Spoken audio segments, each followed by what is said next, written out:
নমস্কাৰ। আজি এটা বিশেষ বিষয় লৈ আপোনালোকৰ মাজলৈ আগবাঢ়িছোঁ আৰু ফটোখন হয়তো আপোনালোকে দেখা পাইছে আৰু এই ফটোখনৰ সন্মুখভাগত দুটা সিংহ আপোনালোকে দুফালে দেখা পাইছে, দুখন শৰাই। গতিকে দেখা পাই লগে লগে আপোনালোকে উপলব্ধি কৰিবলৈ পাৰিছে যে এয়া অসমীয়া বৈষ্ণৱ সংস্কৃতিৰ এক অবিচ্ছেদ্য অংগ, নামঘৰৰ অংশ। গতিকে আজিৰ বিষয়টো হৈছে যে নামঘৰৰ সন্মুখত দুটা সিংহ কিয় ৰখা হয়। আমি সকলোৱে জানো যে বৈষ্ণৱ ধৰ্ম তথা অসমীয়া জাতীয় জীৱনৰ অবিচ্ছেদ্য অংগ হৈছে নামঘৰ, আৰু এই নামঘৰক বাদ দি অসমীয়া সুস্থ সমাজ এখনৰ কথা আমি কেতিয়াও কল্পনা কৰিব নোৱাৰোঁ। অসমীয়া সংস্কৃতিৰ কথা যদি আমি আলোচনা কৰিবলগীয়া হয় তেনেহ'লে নামঘৰৰ কথা আমি বাদ দিব নোৱাৰোঁ। কাৰণ গুৰুজনাই অসমীয়া কলা সংস্কৃতি, নৃত্য, গীত, আধ্যাত্মিক সকলো দিশৰ আলোচনাৰ সুবিধাৰ তেজত জাত ভেদ কোনো ধৰণৰ নথকাকৈ একেলগে ঈশ্বৰৰ চিন্তাত লগতে নিজৰ কলা সংস্কৃতি চৰ্চাৰ বাবে এখন প্ৰাণকেন্দ্ৰ হিচাপে গঢ় দিছিল এই নামঘৰ। এই নামঘৰৰ সন্মুখত দুটা সিংহৰ প্ৰতিকী ৰখা হয়, দুটা সিংহৰ আমি মূৰ্তি নিৰ্মাণ কৰা দেখা যায়।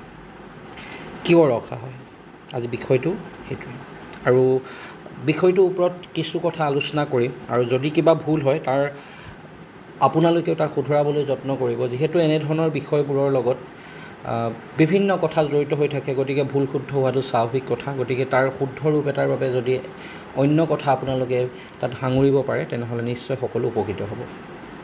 প্ৰথম কথা, আমি যদি চাওঁ নামঘৰৰ সন্মুখত সিংহ এইটো কাৰণে ৰখা হয়, প্ৰতীকী অৰ্থটো যদি আমি চাওঁ, সিংহ হৈছে শক্তি আৰু বিশ্বাসৰ প্ৰতীক।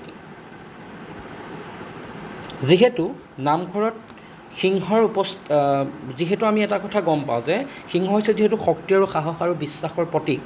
শক্তি আৰু বিশ্বাস এই দুটা বস্তু যদি সৎ পথে পৰিচালিত হয় তেনেহ'লে সমাজ এখন অধিক সুন্দৰ ৰূপত, সৰ্বাংগীন ৰূপত আগবাঢ়ি যাব পাৰে। নামঘৰত সিংহৰ উপস্থিতিয়ে সেই স্থানৰ পবিত্ৰতা আৰু সুৰক্ষাৰ প্ৰতীক হিচাপে সকলোৰে আগত চিনাকি দিয়ে, আৰু ভক্তসকলে তাৰ জৰিয়তে কি পায়, শক্তি পায়। প্ৰথম কথা।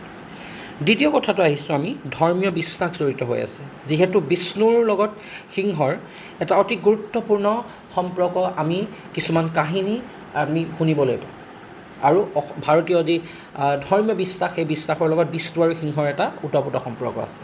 যিহেতু বিষ্ণু নৱবৈষ্ণৱ ধৰ্মৰ যি কৃষ্ণৰ কথা চৰ্চা কৰা হয়, বিষ্ণুৰ অন্যতম অৱতাৰ কৃষ্ণ, গতিকে সিংহৰ কথাটো ধৰ্মীয় বিশ্বাসৰ দৃষ্টিভংগীৰে নামঘৰৰ সন্মুখত ৰখা হয়। তৃতীয়তে আমি যদি চাওঁ সততা আৰু নিষ্ঠা, তৃতীয় কাৰণটো, সিংহ সততা আৰু নিষ্ঠাৰ প্ৰতীক, যাৰ জৰিয়তে ভক্তই সদায় সোমাই যাওঁতে বা যিসকল দৰ্শনাৰ্থী থাকে তেওঁলোকে উপলব্ধি কৰে যে এই নামঘৰ সততা আৰু নিষ্ঠাৰ প্ৰতীক, আৰু ইয়াৰ প্ৰমাণ কৰে নামঘৰৰ বাটচ'ৰাইদি সোমাই যোৱাৰ সন্মুখভাগত থকা দুটা সিংহই। যিহেতু সিংহ হৈছে সততা আৰু নিষ্ঠাৰ প্ৰতীক।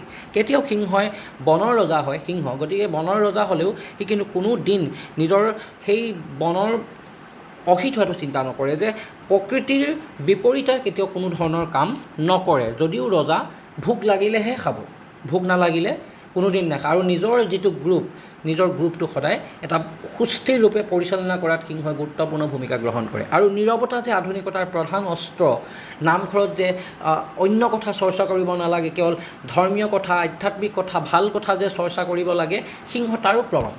সিংহই কোনো ধৰণৰ অবাবত যিকোনো কাম কৰি নাথাকে, শান্তি থাকে, আৰু সেই সিংহটোৱে তাৰ প্ৰমাণ কৰে যে নামঘৰত গৈ আমি কোনো ধৰণৰ হাই হুলস্থুল কৰিব নালাগে। যিহেতু নামঘৰ হৈছে এক পবিত্ৰ ঠাই, আৰু ইয়াক প্ৰমাণ কৰি দেখুৱাইছে যে নামঘৰত আমি নীৰৱতা অৱলম্বন কৰি থকাটো অতি গুৰুত্বপূৰ্ণ। চতুৰ্থতে, ৰক্ষাকৰ্তাৰ ৰূপত সিংহ প্ৰতীক হিচাপে নামঘৰত ৰখাটো এটা কাৰণ হ'ব পাৰে। যিহেতু ভাৰতীয় সংস্কৃতিৰ লগতে পৃথিৱীৰ অন্যান্য বহু সংস্কৃতিত আমি দেখিবলৈ পাওঁ যে সিংহক ৰক্ষাকৰ্তা হিচাপে বহু লোকে মানুহে গ্ৰহণ কৰি আহিছে। গতিকে নামঘৰত শান্তি আৰু পবিত্ৰ ঠাইখন যাতে কোনোদিন অশুভ কাৰকে যাতে প্ৰৱেশ কৰিব নোৱাৰে, তাৰ বাবে নামঘৰৰ সন্মুখত সিংহৰ দুটা প্ৰতীক ৰখা হয়, দুটা মূৰ্তি ৰখা হয়।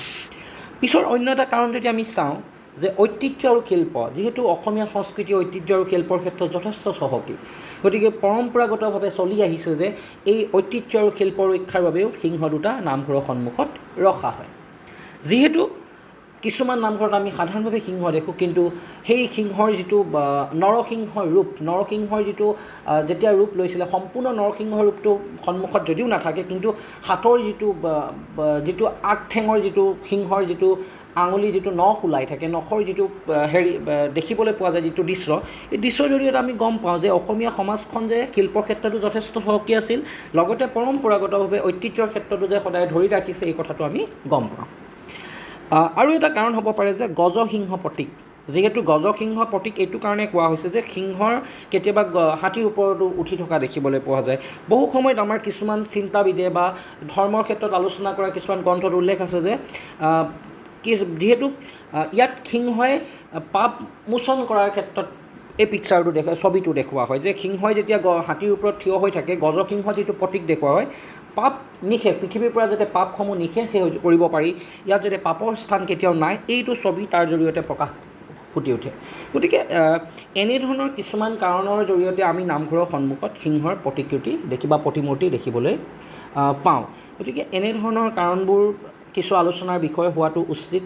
ইয়াৰ পৰা আপোনালোকে হয়তো অকণমান উপকৃত হ'ব, আৰু যদি কিবা ভুল হৈছে বা অন্য তথ্য আৰু কিবা ইয়াত আমি সংযোগ কৰিব পাৰোঁ, তেনেহ'লে নিশ্চয় কমেণ্ট কৰি জনাব। আৰু এনেধৰণৰ ভিডিঅ' চাবলৈ আপোনালোকে পুনৰ মোৰ এই ফেচবুক পেজটো আপোনালোকে ফ'ল' কৰিব পাৰে। ধন্যবাদ।